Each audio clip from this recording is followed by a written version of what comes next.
Շնորհակալություն, ազգային ժողովի հարգարժան փոխոսնակ, հարգելի գործընկերներ, սիրելի քաղաքացիներ։ Եթե Հայաստանը շարժվի 3 օլիգարխների պարտադրված ուղով, ապա ամենայն հավանականությամբ պատերազմը կդառնա անխուսափելի։ Այդ քաղաքականությունը որդեգրելու դեպքում մենք պարզապես կներքաշվենք նոր արկածախնդրության մեջ, վտանգելով մեր պետության անվտանգությունն ու ապագան։ Հանրային դաշտում հաճախ հնչում է հարց. ինչու 2020 թվականի պատերազմից առաջ ամբողջությամբ չներկայացվեց իրավիճակի լրջությունը, սակայն այսօր, երբ երկրի ղեկավարությունը բաց եւ ուղիղ խոսում է ռիսկերի մասին, նույն շրջանակները փորձում են դա ներկայացնել որպես պատերազմով սպառնալիք։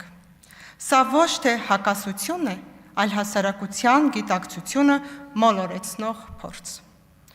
Մեզ նաև մեղադրում են, իբրև ոչինչ չենք անում իրական խաղաղությունը հաստատելու համար եւ անգամ ծաղրում են արդեն իսկ հաստատված խաղաղությունը,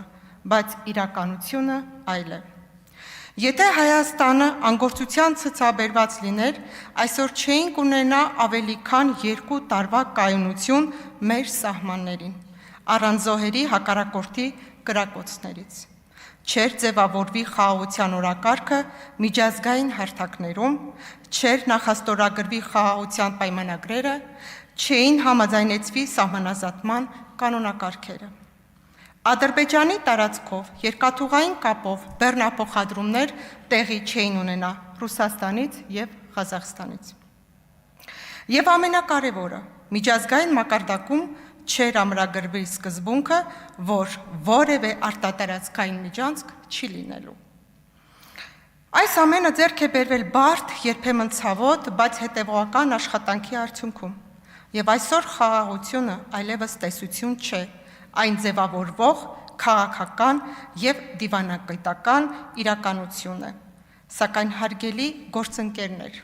եթե ընդդիմադիր օլիգարխիկ շրջանակները հասնեն իրենց նպատակին եւ քաղաքական իշխանություն ստանան,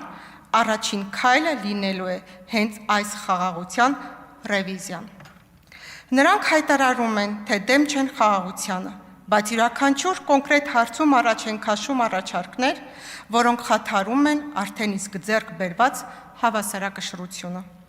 Ասում են դեմ չեն թրիպին, բայց առաջարկում են ներգրավել երրորդ երկրներ, չհասկանալով, որ նման ձևաչափերի փոփոխությունը քանդում է դրանց հիմքերը։ Խոսում են երաշխավորների մասին, ինչը գործնականում նշանակում է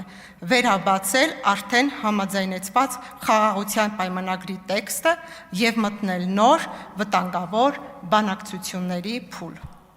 Նույն մոտեցումն է նաև սահմանազատման հարցում։ Նրանք չեն ընդունում Հայաստանի Հանրապետության տարածքային ամբողջականությունը 29743 քառակուսի կիլոմետր տարածքով, ինչպես նաև Ռոբերտ Քոչարյանը հայտարարում է, ասելով, որ եթե դու սահմանափակվում ես 29743 քառակուսի կիլոմետր տարածքով, դու ոչ մեկին պետք չես։ Դրա համար էլ հայտարարում են Արարատը մերն է, Դադիվանքը մերն է, այսինքն բացահայտ տարածքային պահանջներ են ներկայացնում Թուրքիային եւ Ադրբեջանին։ Երբ խոսում են արժանապատիվ, ուժեղ կամ իրական խաղաղության մասին, իրականում մերժում են այսօրվա ձեռքբերումները եւ առաջարկում են վերադառնալ անորոշության, իսկ այդ ճանապարհը ցավոք շատ հաճախ ավարտվում է պատերազմով։ Բայց այստեղ կա հիմնարար հարց. ում հաշվին, ում երեխաների կյանքի գնով պետք է իրականացվեն այդ վտանգավոր փորձերը։ Սրանք այն մարդիկ են, որոնց ընտանիքները հաճախ զերծ են մնում այդ ռիսկերից, որոնց երեխաները չեն կանգնում սահմանին, որոնց երեխաները, թոռները ծնվել են Ամերիկայում,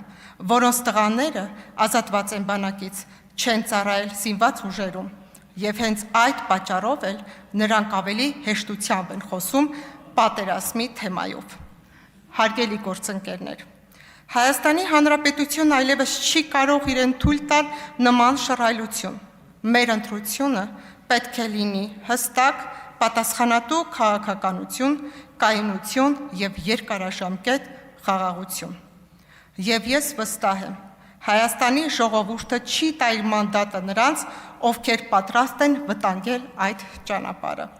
Մի բան եւս հստակ է.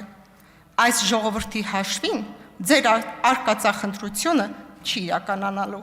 Ժողովրդի լեզվով ասած, ձեր մուրազը ձեր փորում է մնալու։